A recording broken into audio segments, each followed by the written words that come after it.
وہ بھلائی والا ہے، اس لیے ہم کوشش کریں اگر کبھی کسی بھی اعتبار سے زندگی کے کسی بھی حصے میں آزمائش ہے، پریشانی ہے، تو ہم اللہ رب العزت کی رضا پر راضی رہیں، دعا کر سکتے ہیں جیسے حضرت ابراہیم علیہ السلام نے دعا کی۔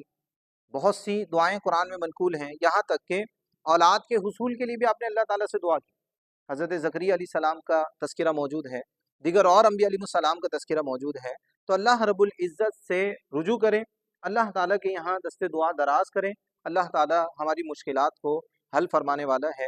اللہ رب العزت عمل کی توفیق عطا فرمائے۔ وما علینا الا البلاغ۔ الحمد للہ رب العالمین والصلاة والسلام علی سید الانبیاء والمرسلین ربنا آتنا فی الدنیا حسنۃ وفی الآخرۃ حسنۃ وقنا عذاب النار اللہم اجرنا من النار اللہم اجرنا من النار اللہم اجرنا من النار اللہم اجرنا من النار اللہم صل علی روح محمد فی الارواح اللہم صل علی جسد محمد فی الاجساد اللہم صل علی قبر محمد فی القبور۔ الہ العالمین جتنے لوگ درس قرآن میں شریک ہوئے، سورہ ملک کی پہلی آیت سماعت کی، الہ العالمین ان کی حاضری کو اپنی بارگاہ میں قبول فرما۔ الہ العالمین ہمارے قلوب میں قرآن مجید فرقان حمید کی محبت کو پیدا فرما۔ الہ العالمین ہمارے حال پر خاص کرم فرما، ہمیں، ہمارے بچوں کو، ہمارے گھر والوں کو قرآن سے محبت عطا فرما، علم حاصل کرنے میں شغف عطا فرما۔ الہ العالمین شوق عطا فرما، جذبہ عطا فرما، دین و شریعت سے محبت عطا فرما، نبی پاک علیہ الصلوۃ والسلام سے محبت اور عشق عطا فرما، آپ سے بہت زیادہ محبت کرنے کی توفیق عطا فرما۔ وصلی اللہ تعالی علی خیر خلق محمد وعلی آلہ وصحبہ اجمعین برحمتک یا ارحم الراحمین، لا الہ الا اللہ۔